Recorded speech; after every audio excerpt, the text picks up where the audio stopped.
بسم اللہ الرحمن الرحیم۔ السلام علیکم ورحمۃ اللہ وبرکاتہ۔ ایک تھا بادشاہ، اسے شکار کھیلنے کا بہت شوق تھا۔ ہر دوسرے تیسرے دن اپنے امیروں اور وزیروں کے ساتھ آس پاس کے جنگلوں میں چلا جاتا تھا۔ ہرن اور دوسرے جنگلی جانوروں کا شکار کھیلا کرتا تھا۔ اس بادشاہ کو گھوڑے پالنے کا بھی بہت شوق تھا۔ جہاں کہیں بھی کوئی چالاک اور پرتیلا گھوڑا اسے نظر آ جاتا تو فوراً اس کے مالک سے سودا طے کر لیتا اور اسے منہ مانگی قیمت دیکھ کر گھوڑا خرید لیتا۔ ایک دن ایسا ہوا کہ اس بادشاہ کے دربار میں عرب کے ایک ملک سے گھوڑوں کا ایک سوداگر آیا۔ جھک کر اداب بجا لایا اور عرض کی کہ حضور عالم پناہ غلام ایک گھوڑا لایا ہے، آپ اسے دیکھ کر ضرور خوش ہو جائیں گے۔ ایسا پرتیلا گھوڑا کہ پل بھر کو اس کے پاؤں زمین پر نہیں ٹکتے، آنکھ کے اشارے پر ہوا سے باتیں کرنے لگتا ہے۔ لیکن حضور، اس گھوڑے میں ایک نقص بھی ہے، یہ مزاج کا بہت کڑوا ہے، بدکتا بہت زیادہ ہے، کسی کو بھی اپنے پاس آسانی سے پٹکنے نہیں دیتا، ہر وقت دلتیا چلایا کرتا ہے، حتیٰ کہ وہ اپنے سائے سے بھی بدک جاتا ہے۔ اگر حضور اس گھوڑے کو دیکھنا پسند فرمائے تو غلام حاضر کر سکتا ہے۔ بادشاہ نے سوداگر سے گھوڑے کی تعریف سنی اور ہنس کر کہا کہ میاں سوداگر، تم بے فکر ہو جاؤ، اپنا گھوڑا لے کر آؤ، ہم نے یہاں بڑے بڑے ٹیڑھے گھوڑوں کو سیدھا کر ڈالا ہے۔ دوسرے دن سوداگر گھوڑا لے کر بادشاہ کی خدمت میں حاضر ہو گیا۔ گھوڑے کو دیکھ کر بادشاہ کی باچیں کھل گئی۔ ایسا خوبصورت اور پرتیلا گھوڑا بادشاہ نے اپنی عمر میں پہلے کبھی نہیں دیکھا تھا۔ بادشاہ نے خوش ہو کر سوداگر کو انعام و اکرام سے مالامال کر دیا اور گھوڑا اپنے ملازم کے حوالے کرتے ہوئے کہا کہ اس گھوڑے کو شاہی استبل میں لے جاؤ اور اس کے لیے چارے کا انتظام کرو۔ کل ہم اس گھوڑے پر سواری کریں گے اور اپنے امیروں اور وزیروں کے ساتھ شکار کھیلنے کے لیے جائیں گے۔ دوسرے دن صبح سویرے پروگرام کے مطابق بادشاہ اپنے نئے گھوڑے پر سوار ہو کر امیروں، وزیروں اور اپنے سپاہیوں کے ساتھ شکار کھیلنے کے لیے روانہ ہو گیا۔ کچھ دیر تو خیر خیریت سے گزر گئی، لیکن بادشاہ ایک شیر کا شکار کر رہا تھا تو ایک دم شیر بادشاہ کی طرف جھپٹا۔ شیر کے جھپٹنے سے بادشاہ کا عربی گھوڑا اچانک بڑک اٹھا اور بادشاہ کو زمین پر پٹک کر سرپٹ ایک طرف کو بھاگ کھڑا ہوا۔ جب بادشاہ کے سپاہی اس کی مدد کو پہنچے، شیر نے بادشاہ پر حملہ کر دیا تھا اور اپنے تیز دانتوں سے اس کی بائیں ٹانگ بری طرح سے چبا ڈالی۔ بادشاہ کے ساتھی اسے اٹھا کر محل میں لائے اور فوراً شاہی حکیموں اور ویدوں کو بلایا گیا۔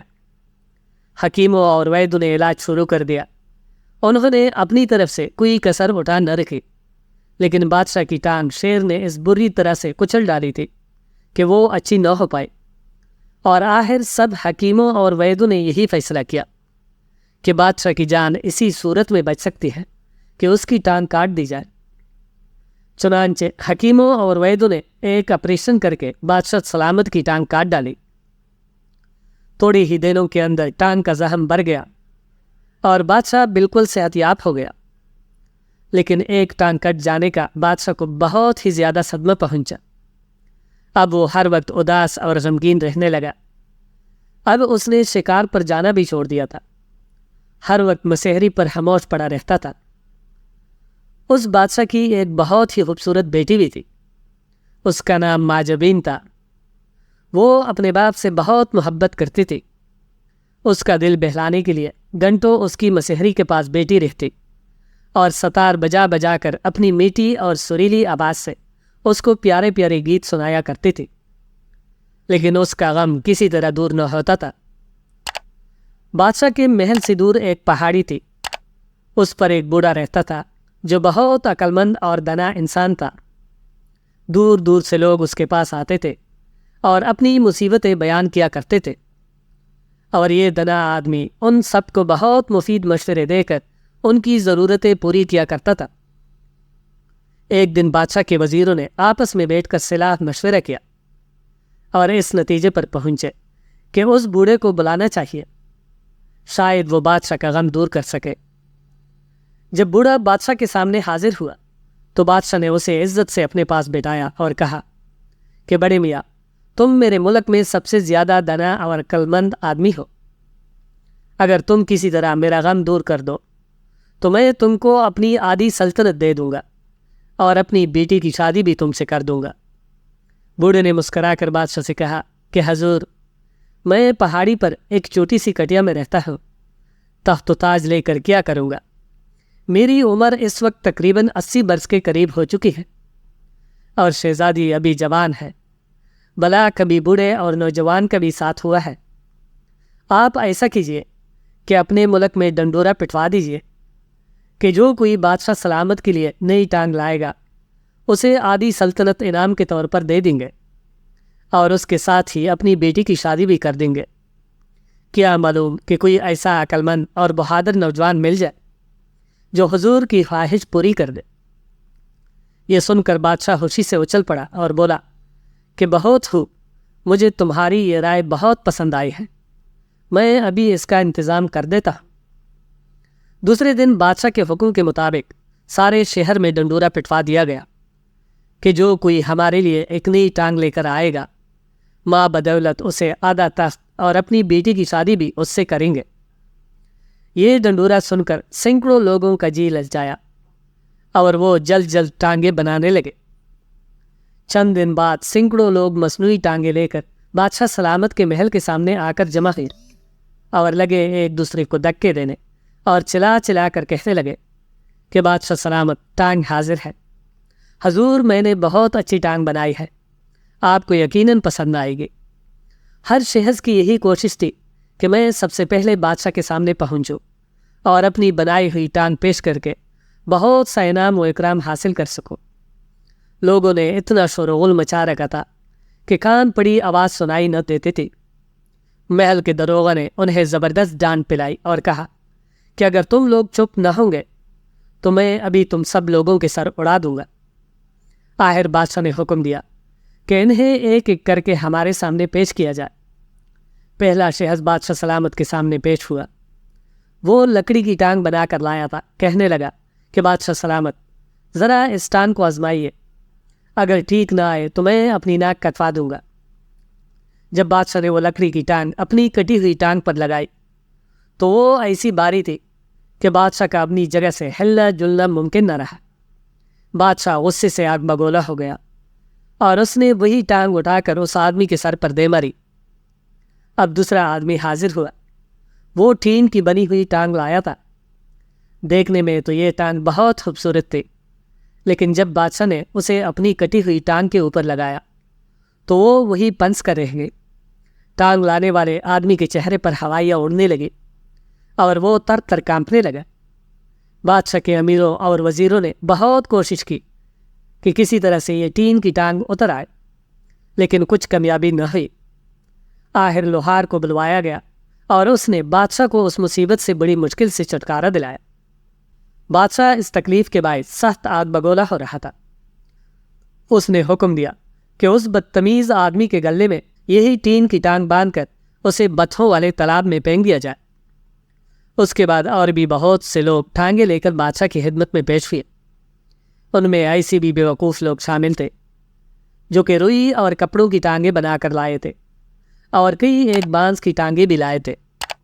یہ سلسلہ شام تک جاری رہا۔ غرض طرح طرح کی ٹانگیں بادشاہ سلامت کی خدمت میں پیش کی گئی، لیکن سب کی سب بیکار۔ چنانچہ ان ٹانگوں کے لانے والوں کا بہت برا حال ہوا اور انہیں دھکے دے کر محل سے نکال دیا گیا۔ اب بادشاہ پھر اداس اداس رہنے لگا۔ وہ سارا دن غم کی مورت بنا تخت پر بیٹھا ہلا میں گورتا رہتا، نہ کسی سے بات کرتا، نہ کہیں آتا جاتا، ہر وقت غم میں ڈوبا رہتا تھا۔ محل میں ہر کوئی اداس تھا۔ کئی مہینے بیت گئے مگر اس کے ہونٹوں پر مسکراہٹ نہ آئی۔ شہزادی مجبین اپنے باپ کی یہ حالت دیکھ کر ہر وقت روتی رہتی تھی۔ دربار کے حکیموں اور ویدوں نے ایک دوسرے سے کہا کہ اگر ہمارا بادشاہ سلامت اسی طرح اداس رہا اور غم کرتا رہا تو تھوڑی ہی دنوں کے بعد مر جائے گا۔ اسی طرح کچھ عرصہ اور گزر گیا کہ ایک دن بادشاہ کے دربار میں بہت خوبصورت نوجوان شہزادہ حاضر ہوا اور بادشاہ سلامت سے ملنے کی خواہش ظاہر کی۔ بادشاہ نے اس نوجوان کو اپنے پاس بلوایا اور آنے کی وجہ دریافت کی۔ اسی وقت بادشاہ کی بیٹی مجبین بھی اپنے باپ کے پاس ہی ایک چھوٹے سے خوبصورت تخت پر بیٹھی ہوئی تھی۔ وہ خوبصورت شہزادی کی طرف دیکھ کر مسکرانے لگی۔ شہزادی نے بھی شہزادی کو بڑے محبت بھرے انداز سے دیکھا اور مسکرانے لگا۔ شہزادی شرما گئی۔ شہزادی نے کہا کہ بادشاہ سلامت، اس غلام کو آپ کے دکھ درد کا سب حال معلوم ہے، اور میں نے آپ کی اداسی اور غم کا راز بھی معلوم کر لیا ہے۔ آپ اسی وقت اپنے تمام امیروں اور تمام وزیروں کو اپنے پاس بلائیے۔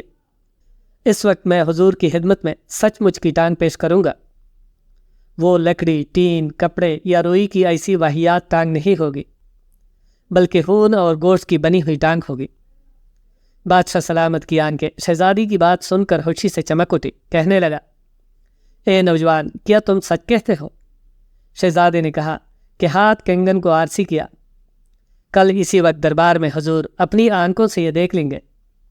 یہ کہہ کر شہزادے نے بڑے ادب کے ساتھ جھک کر بادشاہ کو سلام کیا اور تیزی سے دربار سے باہر چلا گیا۔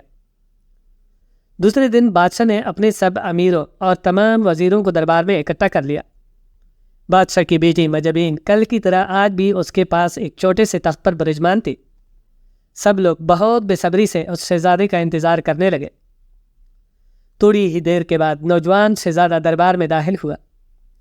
اس کے ہاتھ میں ایک لمبا سا لکڑی کا بکسا تھا۔